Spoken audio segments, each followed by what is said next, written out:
Hey, welcome to the Foster Fathers Podcast. I'm Chris. I'm Kyle. And this is a podcast all about foster care, adoption, and fatherhood. We hope that you feel welcome. We hope that you feel that you belong. And we're glad that you're here to share this time with us. Let's go.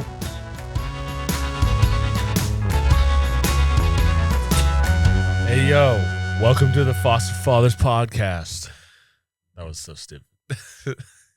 You're called. Yeah. I'll roll with anything, dude.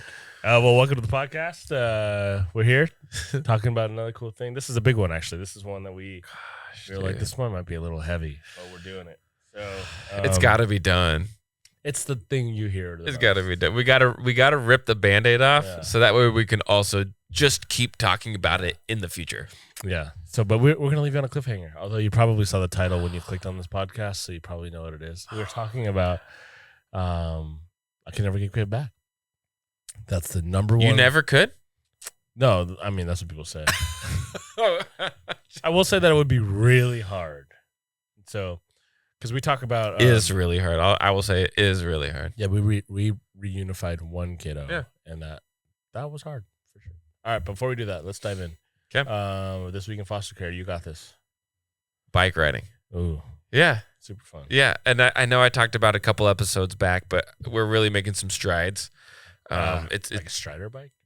You know, it used to be a Strider bike, and that's what she keeps asking. I thought that's what you were doing, but can I just do? No, it's a pedal. We're actually learning how to ride a pedal bike. So we got the Strider bike.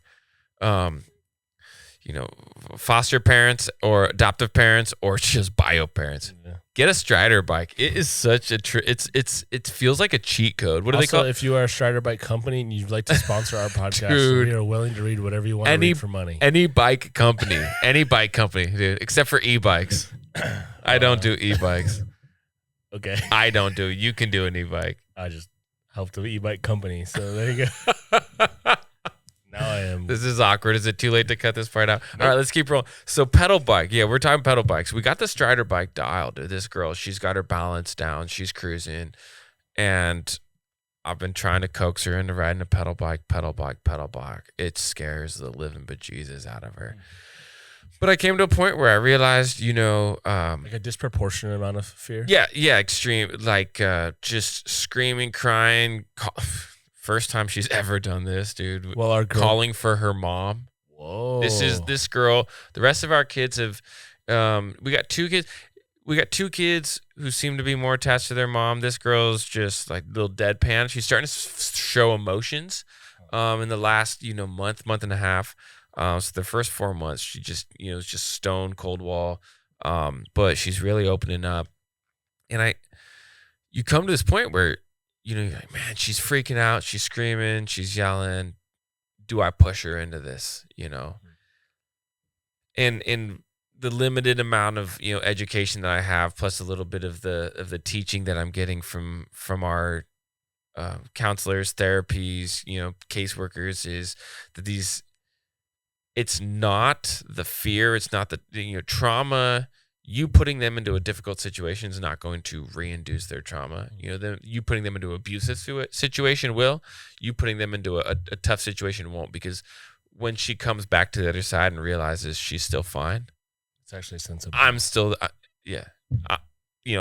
she realizes, hey, Kyle and Jessica are still there for me.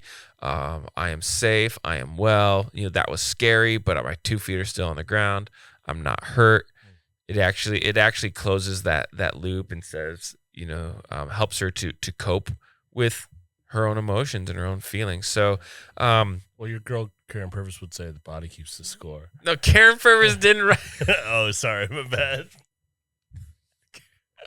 That's not Karen Purvis. Oh, but, I'm sorry. That's okay. I need to read that book though. You need to read both those books. The Connected Child. The Connected Child. That's the one. Yeah. Which she's one of the ones. She's the one in Connected Child. Karen Purvis does talk about. That you are not the source of their trauma. Sure. Things will be directed at you, which this felt. And don't get me wrong. I mean, I struggled through coaching her to do this, and I lost my cool. And I apologized, and we moved on, which is also good. She needs to be able to see that an adult figure is imperfect, can apologize, and we can still maintain that bond. But yeah, so and on the flip side, I mean, she's really, I talked about it a couple episodes back, or whatever. I don't can't remember when it was when we started this this process of bike riding, but she's less. She's willing to get on it. She's not kicking, screaming like she was originally. So it really feels like she's succeeding. Well, and we talked about the thought of the success that she's experienced. Yep. Maybe one of the first times she's felt that in her life. Yeah. And then also that control, power, those types of things, And hopefully maybe that's which is the body keeps the score. Which is not by caring for us. No, but when you are abused, when you're traumatized, you feel powerless. Wow. And so as you master skills, as you gain skills and those types of things, you gain that feeling of strength, of power, and I mean, she feels like a different girl. It's really cool to see. So that's real life, dude. That's real life. Yeah. It was scary early on, but we're reaping the benefits of it now. So. That's rad, man. I love it. That's really cool. Yeah, and dude. So that's a glimpse into the week of foster care for you. Dude. And it's a wild ride, and although that's a very normal thing in any parenting journey, the cool part of understanding, like, wow, like it's a multi-layered win there. Yep. And what impact is this making? That's so cool. Yeah. Okay, so on to the tough topic, dude. Yeah. Well, I mean. We want to shroud this conversation with grace and love and respect, and we get it. But a little bit of bluntness. Yeah, and a little bit of directness. Maybe offer a different perspective. And arguably, I don't know, maybe you are a spouse that has another spouse or something, or a friend that, that the first thing they say when it comes to foster care is, oh, no, there's no way I could give a kid back. And that's like... we tell our story a little bit, and we're a little bit more forthcoming with the details and stuff with friends and people maybe that's are pretty seriously interested in foster care. We're sitting having a beer and talking through I've been doing that just to be like, hey, here's what it is. Here's our story. This is what we've done. And the moment everyone kind of goes, whoa, wait, what? It's we had to reunify a kid. Our story, if you're listening to a few episodes, our story involves adopting one of a half sibling and reunifying the other with a biological dad, different dads. And so we had a moment where with the joy of adoption, we get to walk this journey out and have a child forever. The same exact court hearing, we then were also told the other kid also has to go home now. So cool. It's pretty like, fork in the road, if you will. Yeah. And so that's the moment everyone goes, yeah, I couldn't do that part. And you've had a moment like that. You were in there. Sorry, before we move to me, how long was he living with you guys before? I want to say 5 or 6 months. Man. And for a 2-year-old kid, that's a lifetime. 25%. Yeah, that's a lifetime. Jeez. Yeah, 25% of a lifetime. Yeah. That's a long time. It says, And so that's a hard moment. I'm not going to sugarcoat it. No. I mean, and that's something that I had to process. I didn't even know I had to process. Yeah. But before we dive into some of that, what about you? Could I ever give a kid back? Well, no. Like in your situation, you've had to give a kid back. Yeah, we did. Actually, in a sense, 4 kids back. We had three girls, 6, 7, and a 13-year-old that we passed along. 2 of the girls are doing really, really well. One of the other girls is and it's nothing on these foster parents. This girl came with some, but man, it pains me to think about. It pains me to think, you want to know where they're at, and we do get some updates on occasion. But this one little girl, every now and then, I'll get a call from the school because my number gets filed into a paperwork. And, she's encountering something again. And it kind of just makes my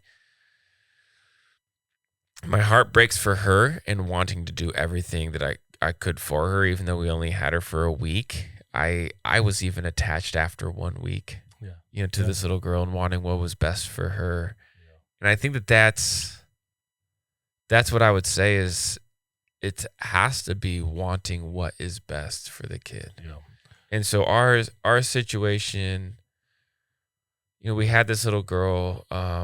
We had one with you for a while. Yeah. So I'll say that the one that was actually the really one that I would say is the essence of can I give a kid back? And man, if This might be the first day I cry on this podcast, but we had this little girl, and her mom was in a rehabilitation program for I think the first 6 weeks that she was with us. So no visits with mom, nothing like that. And then we started having visits, and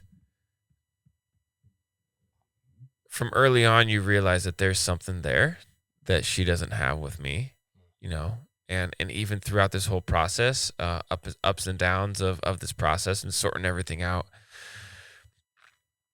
I realized, the two things is, number one, she has a bond with this lady that neither I or my wife could ever fully replicate. We could do a Sure. lot of things. Yeah. We could do a lot of Try, things, yeah. and we could create a lot of beautiful things, and that's what our goal is with our current kids. But she has a unique bond, a unique affection, a unique comfort with her mom that she would never have with us. And then it has to be what is best for her, what meets that core need. I mean, when we gave her back, and we saw it coming, we had transitory opportunities, transitional opportunities she was spending weekends, spending nights, spending full days. It led up that it wasn't just all of a sudden full time she's with us. Then Saturday we drop her off at her mom's and we never see her again. It wasn't like that. No. They really did a good job in facilitating a transition. But when it came to that point where we realized, outside of maybe just some interactions in the future, like, this girl's not staying at our house. She's not going to live with us. She's no longer our kid. We're not her guardian. Dude,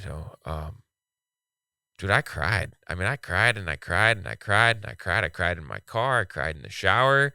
I cried riding my bike. And that last night, I was petting her head as she was going to sleep, and I had to leave the room because I couldn't keep my tears in my head. And I go out into the living room and I hug my wife, and we cried for probably 15 minutes, harder than I've ever cried. Jeez, man. So it was hard. It's hard, And that's the moment. Yeah, I don't know where. Yeah, nobody wants to experience. Right. And that's, I mean, you hate when I do this, but it's admirable of you to navigate into that kind of water, if you will. But that is the number one thing that we think. I don't know. Yeah. When someone says that, and that's not a bad thing. Like, I will say this: if you don't think you can do this, or you don't think you can stomach it, maybe you should really take a hard look and say, should I be? Yeah. And that's a wise thing to do. Is your capacity meet what this calling is? Yeah. And if the answer is no, like, I can't do this, then the answer is no, and that's okay. Like, you're actually doing good by knowing that, then getting into your limitation, and leading to another reunification or another, trauma or move or So that's good. Please hear that thought. But I would, on that other side of it, flip through and just say, yeah, that moment is really hard. Yeah. But alluding to some therapy I've had to do, we've shared on this podcast, is a kid needs a helping hand. Yeah. The kid needed something to fall on, and you were there to fall on, to get picked up, and to give this kid a safe place for however long that kid needed. Yeah. There's something to be said about that. Yeah. I think two things. One would be, look at your, what is your motivation? What is your goal? Yeah, if you go into foster care saying I could never give a kid back because I don't want to give a kid back, because there will maybe adoptions for you. Yeah. But also, just to be blunt, the motivation is, and you have to evaluate this within your own heart. Am I doing this for myself? Or am I doing this for that kid? Am I doing this so that I can feel good? Don't get me wrong. There's a good feeling. There's a, that's great. I think life is about giving to others. That is a fundamental belief that I know there's a lot of people that would agree with me. Is life is about others. Life is about giving to others. And so you find value, you find pride in that. You find goodness. But also I think that you need to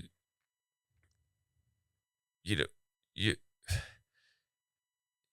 it's hard though, because you do think about yourself. It is. So you just have to really ask yourself, what is this? Why? Am I doing this for me, or am I doing this for others? Am I doing this for my family? Am I doing this, for this kid? And also just a restructuring of your priorities is, yeah, it is hard, but it also makes you stronger. It also makes you better. It helps you grow, helps you figure out who you are. Yeah. And I mean, I think it's strengthening. We've said it before. Our response, if we had to give a response to someone would say that is, will you think about what the kid's going through? Yeah. Like if I were sitting across the table from someone who said the only thing that's stopping me is I couldn't give a kid back. Yeah. I would say, well, will you think about that kid for a minute? Yeah. That's the blunt, honest answer Yeah. that my brain will go to. And it's nuanced. It's complicated. Yeah. I say that all the time. Yeah. It's like, but that kid needs it more than you need to not feel pain every once in a while. Yeah, let me ask you this, because I think it, it goes back to you performing tasks, duties that you maybe don't necessarily think that you could do.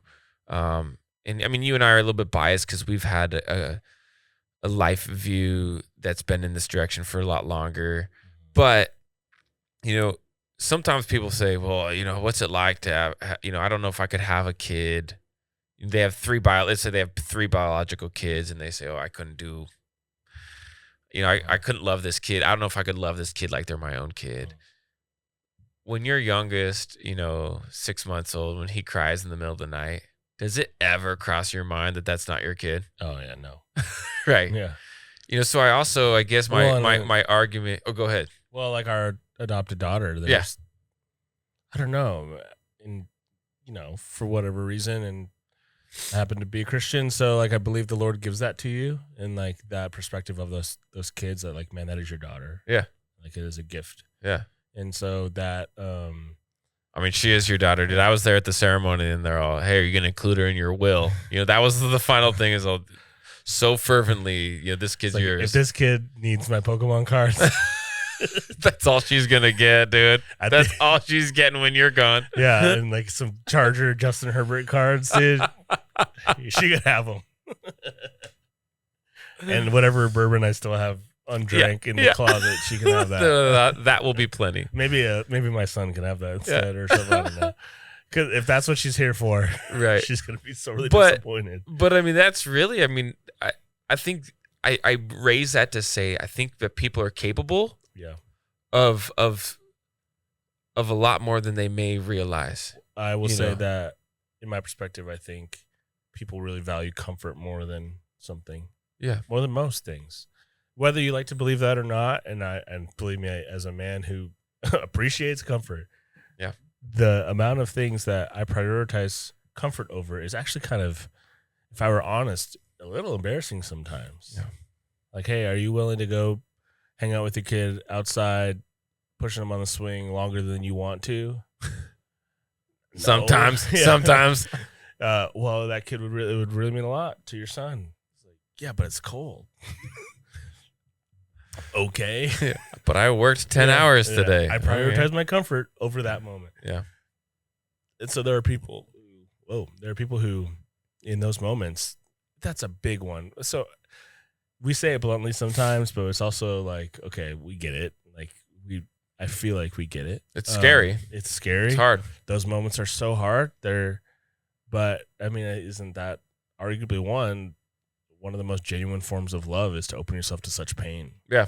And like, whoa, like that's real there. And so I don't know. That's a hard thing. And so when we say that, let's like begin to wrap this thing up, because I want to leave someone. Maybe you're sent this podcast because someone thinks that you should consider something more than you're thinking, and that is foster care. And the first hurdle, and the only hurdle maybe you have, is I could never give a kid up. I have been with buddies, people I love and respect, great kids. They are great fathers.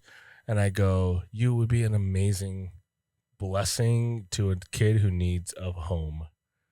and the one thing they say is, I just don't know that I could give a kid back. What do you say to that person? I mean, really, really, don't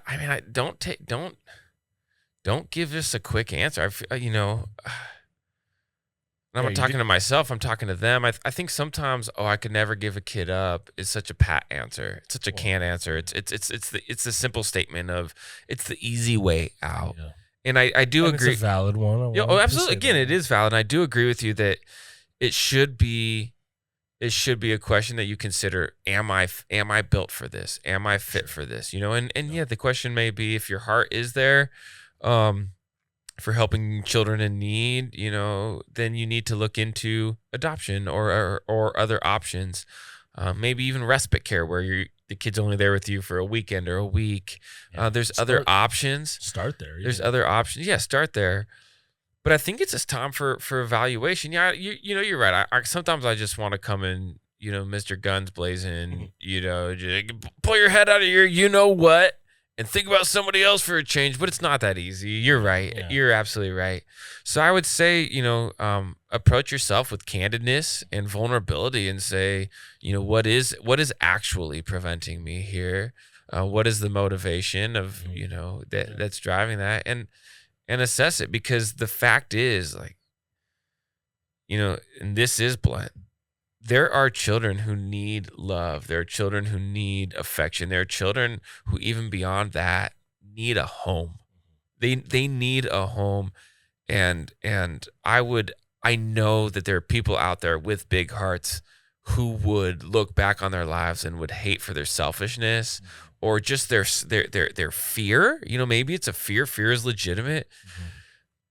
They're going to look back on their lives and say, man, I wish I would have, dug in a little deeper and thought a little more fully about that. So I am actually, that is a very thoughtful response, think about yourself and what actually is best for you, and think about the motivation of that child who needs your love and what it can bring out in you by taking the time to reevaluate and think more deeply on it. To bring this full circle, was your daughter riding a bike? Oh yeah, dude. She didn't think she could do something. Yeah. And the pushing and with a little bit of love. I love what you're doing right now. A little bit of tough. Someone ahead of you. You can ride a bike, barely, I think. Yeah. Yeah. More than she could. Yeah. Pushing her somewhere that she's never been before has unlocked something in her. And we talk about a moment where she learned how to ride a bike. Most kids learn how to ride a bike. Yeah. But that moment in her journey, she may not in 20 years be like, there was a moment when I learned to ride a bike that changed my world. Right. But maybe, but also those moments of victory shrouded in fear, like that makes when you overcome and triumph, a little Lord of the Rings moment, overcoming and triumph, and it makes it that much bigger. I mean, it shines that day shines the brighter. When it's dark and scary, and then the light comes through. That's also Lord of the Rings. Where the light shines through is a great Switchfoot album. Oh man, we were talking about it earlier. We were just talking about that. But no, but I mean, wow, I really love what you did that, because you're absolutely right. It's that the thing that you were so afraid of, but then once you accomplish it, you look back on it and you see the beauty of what it was, and I just. Yeah, so just to put a nice, neat little bow on it is just don't discount it. No. Don't discount it. Don't let your fear, dig in deeper, question yourself, question your motives, question the need that's out there, and have the real conversation. Yeah, have the real conversation. Yeah, and if you're married and you happen to be a spouse or something, or someone's pushing you into something, pushing isn't the right word, encouraging something in you. Maybe they see something in you. Yeah. And they're saying, dude, you would really crush here. Yeah. And don't just be like, yeah, I could never give a kid back. That's it. That's all we're asking. That's not fair. Yeah, that's not fair just to quick dodge out of the way. That's not fair. Yeah. Like prayerfully, or if you do that, or give it a real college Oh, Yeah. try. Find your friend who's probably the most direct, brutal, honest person who's actually going to dig in deep, That help knows you, that knows you, who's actually going to, help you pull off some layers of your guard gets up. I think that's a guard gets up situation. So yeah, and don't be afraid of it. I mean, it is scary. It is scary, but I'm here to talk about it. Yeah. And it was a beautiful, beautiful thing. So, okay. Don't cancel us. Peace, baby.